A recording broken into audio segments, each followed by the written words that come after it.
All right, let's jump right into this. We're about to explore a theory that doesn't just want to add a new page to the physics textbook, it wants to rip the whole thing up and start from scratch. I mean, that's a huge question, right? It's basically asking what if the very ground we're standing on, quantum mechanics, general relativity, isn't solid rock? What if it's just the top layer of something much, much deeper that we've never seen before? So before we can really wrap our heads around this new idea, we got to take a quick look at what it's trying to replace. What's the current setup in physics that's being questioned? For more than 100 years, everything we know about the universe has been balanced on these three incredible pillars. We've got quantum mechanics for all the teeny-tiny stuff, general relativity for the massive cosmic scale, and thermodynamics for how energy and heat work. They're all amazing. But here's the problem. They don't play nice together. They speak completely different languages. And that's the crack this new theory wants to dive into.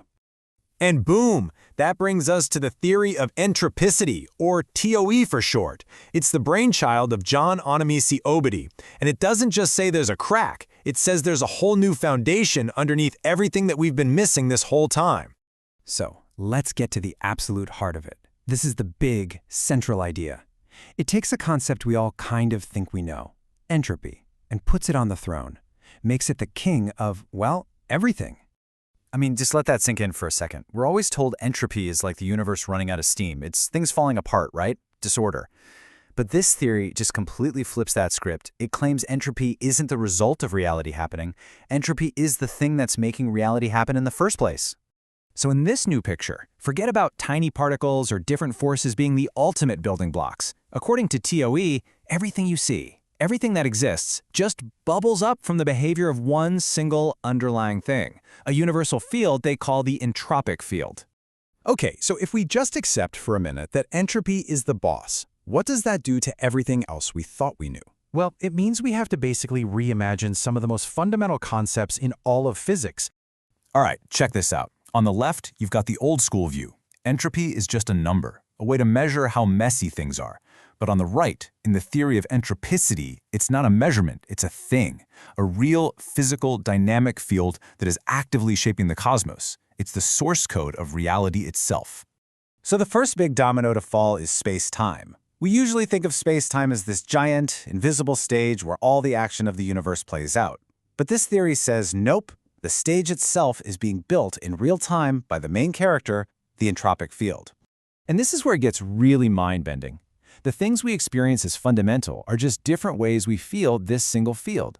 So when the field curves, bam, that's what we experience as gravity.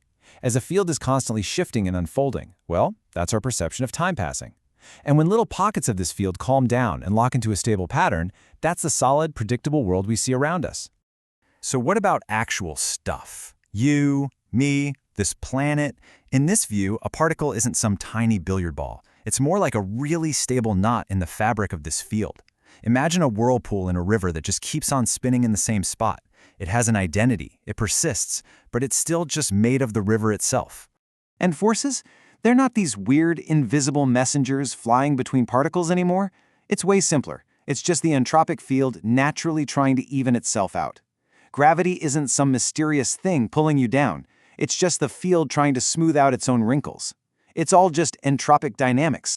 Okay, so if this one field is running the whole show, it has to have rules, right? There has to be some kind of cosmic instruction manual. And that's exactly what this next part is about, the nitty-gritty principles that govern it all. At the mathematical core of this whole theory is something called the Obidi Action. You can think of this as the master equation for the universe. It's the one single rule that dictates exactly how the entropic field has to behave, everywhere and at all times. And here's a great way to think about it. You know how Einstein's famous equations gave us the rules for how space-time bends, which gives us gravity? Well, the Obidi action aims to do the exact same thing, but for something even more fundamental. It describes the curvature of entropy itself. Now, the theory also lays down a super strict law for reality, and it's called the No-Go Theorem. The idea is actually pretty simple but incredibly powerful. If any proposed law of physics clashes with the fundamental behavior of the entropic field, it's just not allowed. Period. It's impossible. And this is how they write it in logic speak. It basically means that any law, L, combined with the entropic field, Fe, cannot lead to a contradiction. So you can think of the entropic field as the universe's ultimate bouncer. If a physical law shows up that's incompatible with how entropy works, it gets kicked out. It's not allowed to exist in our reality. So when you put all of these pieces together, you get something huge. It's more than just physics. It's an almost philosophical new way of looking at the cosmos. If this evolving entropic field is what's really going on, what does that say about the universe as a whole? Well, the picture we get is that the universe isn't just sitting there. It's an active process. As entropy evolves, it's constantly creating more complex and distinct information. It's building and stabilizing structures. You know, things like galaxies, stars, and eventually life. In a way, it's refining itself over billions of years. And that leads to a pretty stunning conclusion. The universe isn't just a passive machine blindly following a set of rules. It's an active, self-adjusting system. A system that processes information and, in a very real sense, learns and gets more complex as it evolves.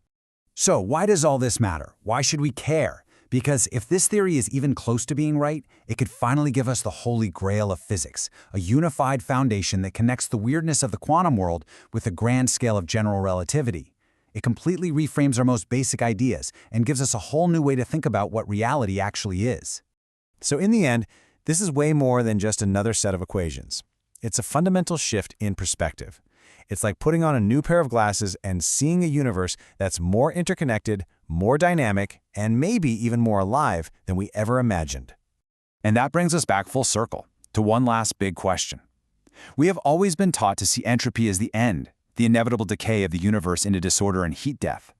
But this theory forces us to ask a radical question. What if we've had it completely backwards this whole time? What if entropy isn't an ending at all, but the very source from which everything begins?